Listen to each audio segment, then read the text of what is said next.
Goryth, Ara and the Crypt cleaners were walking across the streets of Solaria, gradually moving away from the Tower of Wizardry. The narrow street that they were traversing was flanked by stone and wooden buildings that seemed to lean towards them, covering the street in shadow and giving it an oppressive feel. The ground, while paved with stones, was muddy and humid and frankly did not smell very good. So, this oversized slum is what your people have replaced the night market with? It is almost an accomplishment in itself, I have to admit. Having teared down all those richly detailed stone buildings, each a work of art, only to replace them with these improvised wooden structures with no pleasing aesthetic nor practical sense. And this glorious stench, the aromas of old can simply not compare, commented Goryth with irony as he looked at the buildings that surrounded him. Is there any place worth visiting here, or is it just all squalid hovels piled on top of each other? I had hoped for something a little better, to be honest. There are a few places here and there, responded Lismond, slightly ashamed but with a calm and diplomatic voice. The Solar Temple is probably the most impressive landmark in the city, definitely a sight to behold, but you also have the Great Market, although I have to admit it's not much in comparison to the night market we saw in Yosemite Sensoriums. And the Sun Square and the Great River too, added Pepper. Yes, the Great River does have its charm, and the Sun Square is definitely beautiful, but we should probably stay away from it, as we're bound to find Knights of the Sun if we go there. I see. The Solar Temple I intend to visit later. For now I would be content with seeing this great market you mentioned. After that we should go to some place private. I do not think I will obtain much pleasure from exploring this city, and I would like us to discuss your previous task as well as your next, said the wizard impassively, to which Pepper, trying to be helpful, offered. We could go to the Black Lion. The knights never go there, and I don't think anyone would bother us. It's an especially good place if you want to keep a low profile and stay out of sight. There was this time when Oh no, I'm not going to that horrible place again. It's mostly lowlives and criminals there, not the kind of people you want to associate with. Very dangerous too. Also, their house wine is so watered down, you'll get more flavour drinking from the horse trough, interrupted Ernon. That place does sound appropriate, Pepper, continued Goryth, ignoring the priest. Cheap wine can be fixed with enough coin, and I doubt there will be someone more dangerous than me at that tavern. I think the Black Lion should be fine. We've been there a few times already, Ernon, and nothing too bad ever happened, jumped in Lismond in a conciliatory tone. Also, the Great Market is on the way there, so we would get to visit it before we get to the tavern. Oh, and Goryth, my lord, as you have mentioned, we haven't been able to discuss our past task yet, but I do have the item you asked for, so I'd be more than happy to give it to you now, if you so wanted. There is no need for that. I already have it. You have done well, you all, answered the blue blood, without as much as giving him a glance. The band leader, surprised at the statement, quickly searched for his black silk bag, where the box had been stored. To his wonderment, while the bag was still in the place he had left it, there was nothing inside. Either the wizard was a much better thief than he, or there had clearly been some magic involved. Lismond's reaction did catch Goryth's attention, however, and he smiled upon seeing his expression of surprise. You can keep the bag. It might prove useful in the future. For now, I would like you to show me the way to this great market. Let us see if it gets any better than these reeking streets.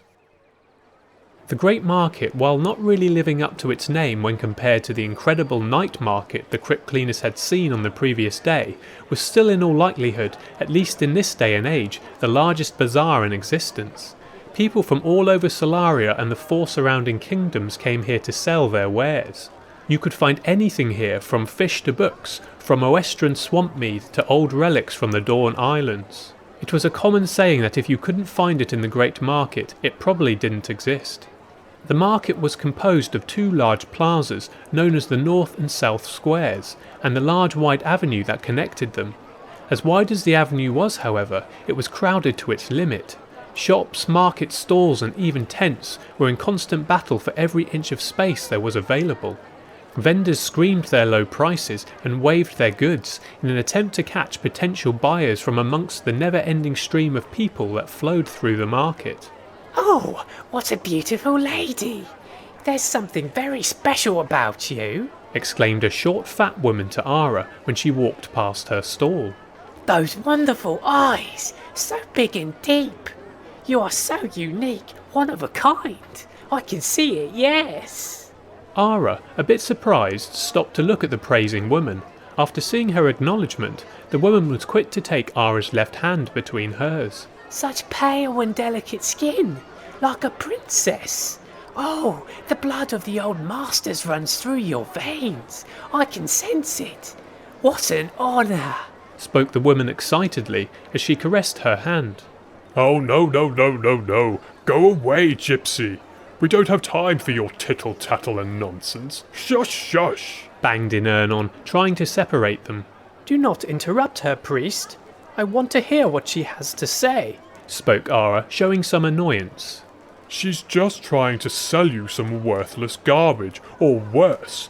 Do as you please, but you will soon see how right I am. Goryth was observing the interaction from some distance away. Curious after hearing the priest's words, he asked Lismond, who was closest to him. Gypsies. What do you know of these people? Not much, my lord. Mainly that they don't worship the sun like we do, and usually make a living off selling charms and magic, responded Lismond, who was starting to feel some anxiety from being constantly on guard.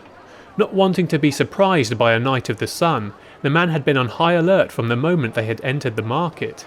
He had already, on more than one occasion, noticed people taking glances at Goryth, and that was starting to make him feel paranoid. Gypsies are lying thieves and beggars, descendants from the ungrateful serfs that did not choose to join their liberators, spoke Ernon, offended, joining them now that Ara had rejected his help. Lismond mentioned they know magic. I am curious, what do they worship, if not the sun? Asked Goryth inquisitively. They follow old serf traditions, something with a good lady, and they sell their cheap magic for silver.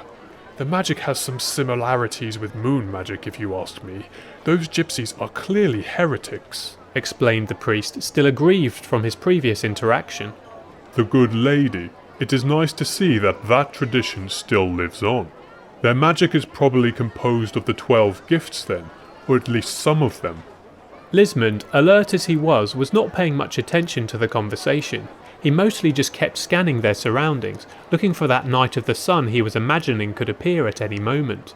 It was for that reason that when he finally saw one walking amongst the crowds, he almost cursed himself, feeling as if his worries had played a role in helping the knight materialize.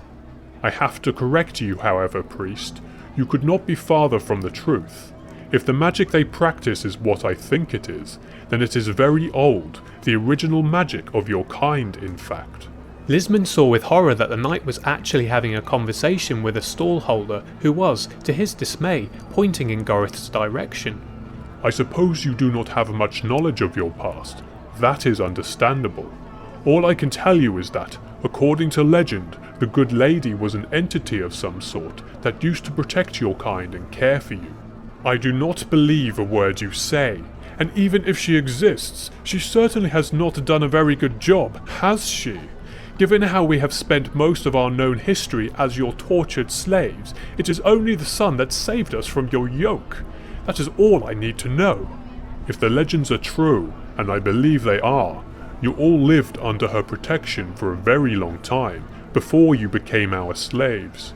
She gave you magic in the form of the 12 gifts, and kept you safe, for as long as she was able to. Goryth, we need to get moving, said Lismond with a worried tone. The knight seemed to be now walking in their direction. And what happened to that entity then, if I may ask? Asked Ernon with an arrogant tone. Goryth, a Knight of the Sun is coming. There's going to be trouble. We need to go, exclaimed Lismond through his teeth. Well, we, the Blue Bloods, killed her, and took you as our slaves, of course. Why are you telling me that? Is this all a joke to you, all the suffering you have caused? It is not a joke, but simply a truth, and as with most truths, there is power in it. You should be grateful for having received it, continued the wizard. Lismond was now desperately looking for a way to lose the Knight of the Sun. He knew he had to find some distraction soon, or they would be in real trouble. Unfortunately, he seemed to be the only one aware enough to be worried by the approaching night. Ara was still engaging the gypsy, who was now apparently trying to sell her some charm. Ernon seemed too offended to be capable of paying attention, and Goryth simply did not seem to care. Lismond had the impression that the wizard was probably enjoying the whole situation. Pepper was simply nowhere to be seen.